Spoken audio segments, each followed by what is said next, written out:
So signing on with Capital EMI, how did that happen? Now, did Jason Flom, who is the CEO of Capital, did he come and seek you guys? Wow, that's huge. Which was awesome. Well, that's what, when we did the independent deal with the label out of Seattle, we paid for our own radio promotion. We, spent a lot of money out of our own pocket to get on air. And it went up to like 32 in the country really fast, like just jumped. And our CD sales started jumping as well. So we had like 4 or 5 major labels flying out to every show in Salt Lake, courting us almost, which is what we always wanted. We didn't want to be a band because we've seen so many other bands from Utah and other cities that we've toured with sign contracts that are just absolutely horrible. So they get either shelved or they get dropped, and they never want to play an instrument again because it was such a bad experience. And so for us, it was always like, let's make the major labels come to us and we'll come up with a contract that we want so we can own our songs and we can own our touring and own everything and have creative control over our CDs so we weren't some major label's puppet. And finally that started happening, and Jason Flom, he signed like Bon Jovi and Kid Rock, Twisted Sister, and you name it, like Sugar Ray, and a lot of big guys. Cracker, I think, So we're like, man, this is the president. Let's go with him. And so we went with him and really got the contract exactly the way we wanted it. And from a sleazy standpoint, from this business, there's a lot of sleazy dudes out there. This guy isn't known for being.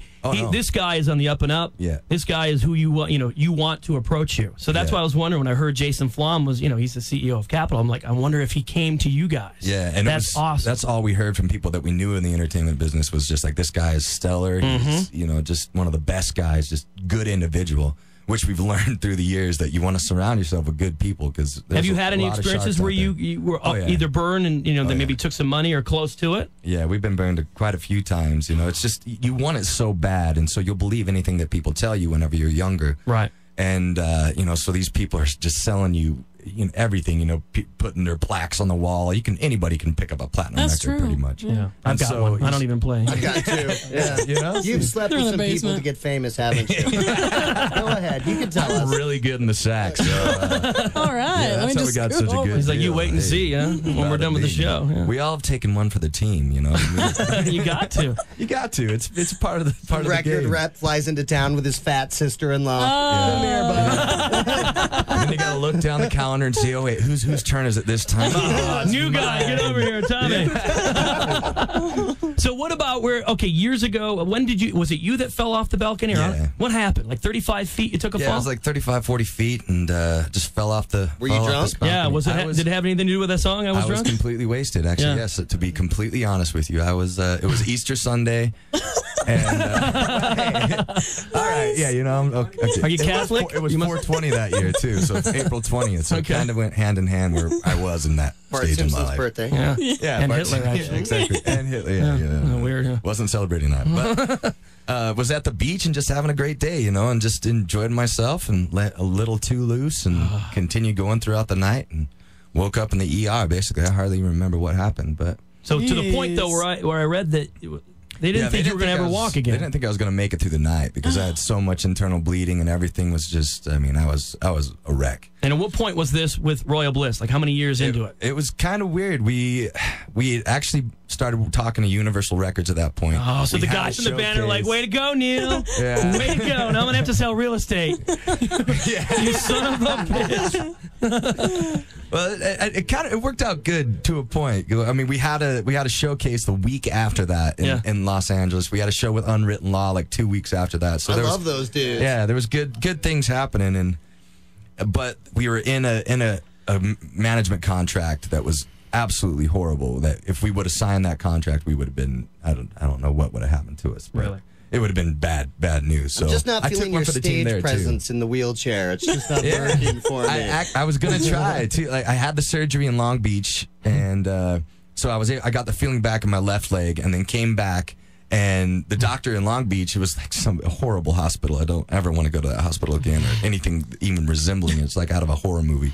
And but I'm like, I'm going to still do this Unwritten Law show. I got to do it. If I just have to use a mic stand as a cane or whatever, I'm still going to do the show. Come out like Billy Idol back in the day when he wiped out on his motorcycle. Remember, he was like coming out with a cane, And I was like, I got to do it. I don't want to let down the guys. And then I went in and got checked out at the U of U at a good hospital. And they're like, your screws are coming out. This is horrible. And So then I had to go back in, and they doubled the size. Yeah, it was like that. It was a non-profit hospital down there, like a charity hospital. Oh gosh, yeah, that's the one place you don't want to be. Yeah, it was. Oh man. They just don't care. They don't care. They're like, look, I don't care. Not getting paid. They screwed up on a bunch of prescriptions on me, and oh man, I was a wreck down there. I couldn't wait to get home. But yeah, then I had to go through the whole surgery again. They doubled it up, and then I was in a wheelchair for almost 3 months. And then we did a show downtown as our comeback show. Because everyone else in the band, we don't have anything to fall back on. This is all we know. So I was like, do you guys have other gigs? Because we were talking about this. Do you right now? Is this what you solely do, or when was it? When was it? Did you have another job before this? No, no. While you were kind of doing way this, back, maybe 11 years ago. Okay, and so you committed yourself 100% to this, even if you're broke ass. You're just kind of doing. Okay, wow. I mean, it's the way we look at it. It's like if you want to do it, I mean, there can't be other options. It's got to be your main focus to make it happen. And it's all or nothing. Yeah, exactly.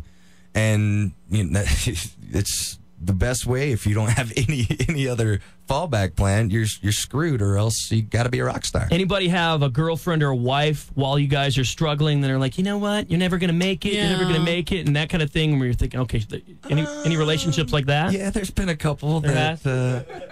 But you guys' relationships didn't make it, but the band did. No, that's good. That you weather through it. Cool. Yeah, because it's it's our life. It's what we love to do. It's what we were born to do. And if a girl wants to come in and Yoko Ono the band, break up the family. Have you guys made anybody dump a chick?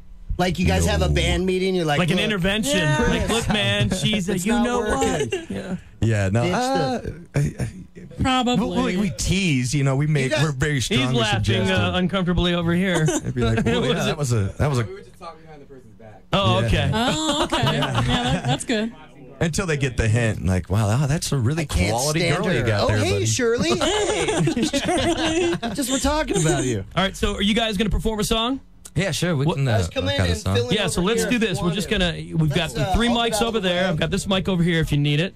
What's that? What do you want us to play? I don't know. What song do you feel comfortable? You want to do "I Was Drunk"? I'll do anything. "I Was Drunk." That's a great song. All right, we'll bust that one out. Okay, we've got Royal Bliss. If you're just tuning into the show, local guys here. Their album "Life in Between." This is your 7th CD coming out Tuesday. Is it number 7? 6 or I can't 5, 6. I think it might be the 6. I can't remember. Okay, so major release, signed with Capitol EMI. Tuesday, we're playing it in the venue. We're doing Gray Whale performances. You can, get updated on our MySpace page or anything like that. Cool. And what is that? MySpace.com/Royal Bliss. Yeah, /Royal Bliss. Cool. I want to thank everybody out there that's giving us support, and all the sponsors like Nate Wade Subaru has really stepped up. He's been a good friend, and that's cool. Those guys. So sorry, I have to throw out the plugs. Nice. Yeah. In the venue, private club for members. So, all right, is this you guys comfortable? Yeah, everything cool? You good? You guys look good. Okay.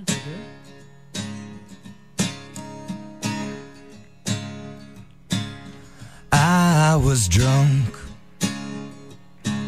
and I was loud. I was invincible and I was proud.